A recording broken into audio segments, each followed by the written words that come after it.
में ऐसी बहुत सारी जेलें हैं जो अपराध करने वाले कैदियों को सजा देने के लिए बनाई गई है। पर कुछ जेल ऐसी भी हैं जिनके नाम से कैदियों के पसीने छूट जाते हैं।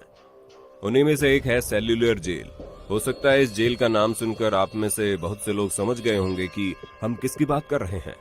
लेकिन अगर आपको अभी भी समझ में नहीं आया तो हम आपको बता दें, हम बात कर रहे हैं काला पानी जेल की। काला पानी आजादी से पहले अंग्रेजों द्वारा भारतीयों पर किए गए बेपनाह जुल्म की दर्दनाक कहानी है। एक ऐसी कहानी जो भारतीय इतिहास में काले अध्याय के रूप में दर्ज है। आज हम आपको अपने इस वीडियो में क्या होती है काला पानी की सजा, कैदी इसके नाम से क्यों कांपते थे, कहां ये जेल, किसने और क्यों करवाया इसका निर्माण, जैसी बहुत सी चीजों के बारे में बताने वाले हैं। तो वीडियो को बिना स्किप किए अंत तक जरूर देखना दोस्तों। चलिए और देर ना करते हुए वीडियो को स्टार्ट करते हैं। दोस्तों, सेल्यूलर जेल भारत के केंद्र शासित प्रदेश अंडमान और निकोबार द्वीप की राजधानी पोर्ट ब्लेयर में स्थित है, जिसे लोग आज काला पानी जेल के नाम से भी जानते हैं। अब आप सोच रहे होंगे आखिर इस सेल्यूलर जेल का नाम काला पानी पड़ा कैसे। तो हम आपको बता दें, इस जेल के चारों ओर सिर्फ समुद्र था। कई किलोमीटर तक जमीन का यहाँ कोई नामो निशान नहीं था, इसलिए इसे काला पानी भी कहा जाने लगा। ब्रिटिश हुकूमत ने इस जेल का इस्तेमाल आजादी की लड़ाई में हिस्सा लेने वाले स्वतंत्रता सेनानियों को सजा देने और कैद करने के लिए किया था। इस जेल के निर्माण का विचार ब्रिटिश हुकूमत के दिमाग में 1857 की पहली क्रांति के बाद ही आ गया था, और उसके बाद उन्होंने 1896 में इस जेल का निर्माण कार्य शुरू करवा दिया। अंडमान निकोबार द्वीप के घने जंगलों को काटकर जेल के लिए जगह खाली करने का काम शुरू किया गया, लेकिन वहां पर काम करने वाले लोगों के लिए यहाँ की जलवायु, जंगलों में सांप और बिच्छू उनके लिए लगातार संकट बने रहे। बहुत से लोगों को वहां पर मलेरिया ने जकड़ लिया। सबसे पहले यहाँ अंग्रेज अधिकारियों के लिए आवास, कमिश्नर हाउस, कॉन्फ्रेंस रूम और चर्च जैसी चीजों का निर्माण कराया गया। उसके बाद पूरी जेल पर निगरानी के लिए जेल के बीचों बीच में टावर बनाया गया। इस टावर से ही सभी कैदियों पर नजर रखी जाती थी, और साथ ही इस टावर के ऊपर एक बहुत बड़ा घंटा लगा था जो किसी भी तरह का संभावित खतरा होने पर बजाया जाता था। इसके बाद शुरू हुआ ऑक्टोपस की तरह 7 शाखाओं में फैले विशाल जेल का निर्माण। हर एक जेल 3 मंजिल की बनाई गई और इस विशाल जेल में 696 सेल बनाई गई, ताकि यहाँ पर लाए जाने वाले सभी कैदियों को अलग अलग रखा जा सके। यहाँ पर कैदियों को एक दूसरे से अलग रखने का एक ही मकसद था कि कैदी आपस में स्वतंत्रता आंदोलन से जुड़ी कोई योजना न बना पाए और अकेलेपन का जीवन जीते जीते अंदर से ही टूट जाए, ताकि वे लोग सरकार के प्रति किसी भी तरह की बगावत करने की हालत में ही न रहें।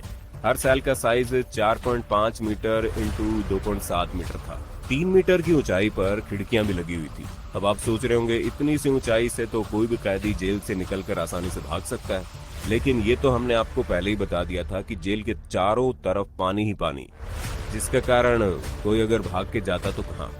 लेकिन इसके बावजूद भी कुछ कैदियों ने यहाँ से भागने की कोशिश की, लेकिन वो अपनी मंशा में कामयाब नहीं हो सके। इसके साथ ऐसा भी कहा जाता है कि यहाँ एक बार 200 से ज्यादा कैदियों ने भागने की कोशिश की, लेकिन उन्हें पकड़ लिया गया। कुछ ने वहाँ की खौफनाक यातनाओं को देखते हुए आत्महत्या कर ली थी, तो वहीं जेलर अधीक्षक वाकर ने जेल से भागने के जुर्म में 87 लोगों को फांसी पर लटकाने का आदेश दे दिया था। सेल्यूलर जेल के निर्माण में करीब 5,17,000 रुपए की लागत आई थी। इसका मुख्य भवन लाल ईंटों से बना है। ये ईंटें बर्मा से यहाँ मंगवाई गई, जो आज म्यांमार के नाम से जाना जाता है। और आखिर कुछ सालों बाद 10 मार्च 1906 को इस जेल का काम पूरा हुआ। इस जेल में बंद क्रांतिकारियों या यूं कहें कैदियों पर बहुत जुल्म ढाया जाता था।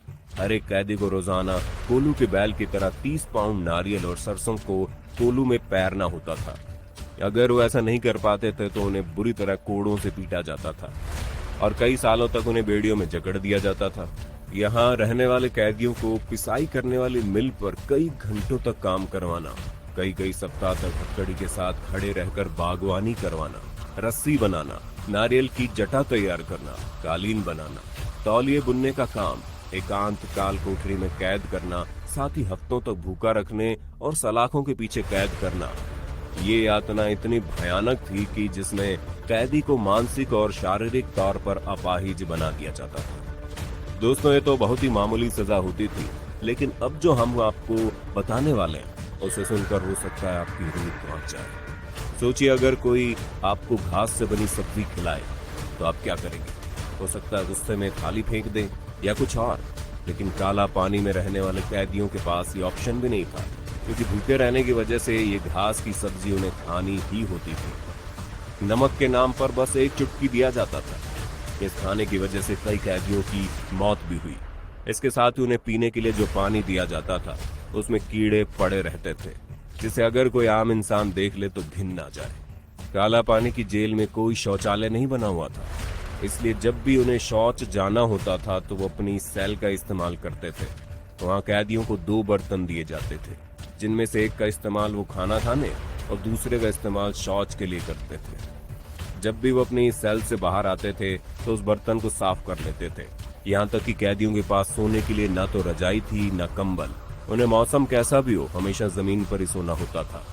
जब भी वहां रहने वाले किसी कैदी ने किसी चीज की मांग की तो उन्हें इतनी भयानक सजा दी जाती थी जिसकी हम और आप कल्पना भी नहीं कर सकते। लेकिन ब्रिटिश सरकार को इससे कोई फर्क नहीं पड़ता था। एक जानकारी के अनुसार काला पानी की इस जेल का प्रयोग अंग्रेज सिर्फ भारतीय कैदियों के लिए नहीं करते थे। यहाँ दूसरी जगहों के भी सेनानियों को कैद करके लाया जाता था। ब्रिटिश अधिकारियों के लिए ये जगह पसंदीदा थी क्योंकि ये द्वीप एकांत और दूर था। इस कारण आसानी से कोई आ नहीं सकता था और ना ही जा सकता था। दूसरे विश्व युद्ध के दौरान जापानी शासकों ने इस जेल पर कब्जा किया और अंग्रेजों को ही सेल्युलर जेल में बंदी बना लिया गया। 7 में से 2 शाखाओं को जापानियों ने उसी समय नष्ट कर दिया था। द्वितीय विश्व युद्ध खत्म होने के साथ ही 1945 में अंग्रेजों ने इस पर फिर से कब्जा कर लिया। काला पानी की सजा काटने वाले स्वतंत्रता सेनानियों में बटुकेश्वर दत्त, विनायक दामोदर सावरकर, बाबूराव सावरकर, सोहन सिंह, मौलाना अहमदुल्ला, मौलवी अब्दुल रहीम सादिकपुरी, मौलाना फजल हक खैराबादी, एस चंद्र चटर्जी, डॉक्टर दीवान सिंह, योगेंद्र शुक्ला, वमन राव जोशी और गोपाल भाई परमानंद जैसे कई नाम शामिल थे। सेल्युलर जेल की दीवारों पर वीर शहीदों के नाम आज भी लिखे हैं। साथ ही वहां एक संग्रहालय भी बना है जहां पर उन अस्त्रों को देखा जा सकता है जिनमें स्वतंत्रता सेनानियों पर अत्याचार किए जाते थे। भारत को आजादी मिलने के बाद इसकी 2 शाखाओं को ध्वस्त कर दिया गया था। बाकी बची 3 शाखाओं और मुख्य टावर को 1969 में राष्ट्रीय स्मारक घोषित कर दिया गया। 1963 में यहाँ एक गोविंद वल्लभ पंत अस्पताल खोला गया था और यहाँ पर 500 बिस्तरों वाला अस्पताल है और 40 डॉक्टर यहाँ के लोगों की सेवा कर रहे हैं। अगर आपको भी कभी मौका मिले तो एक बार सेल्युलर जेल जरूर जाकर आए। यहाँ आपको अपने वीर क्रांतिकारियों की हिम्मत और जज्बे को देखकर गर्व की अनुभूति होगी। भारत सरकार ने हमारे स्वतंत्रता सेनानियों की स्मृतियों को आज तक संभाल कर रखा है और जब भी कभी आपको जीवन में घूमने का मौका मिले तो एक बार काला पानी जरूर जाए। तो दोस्तों, क्या आप भी काला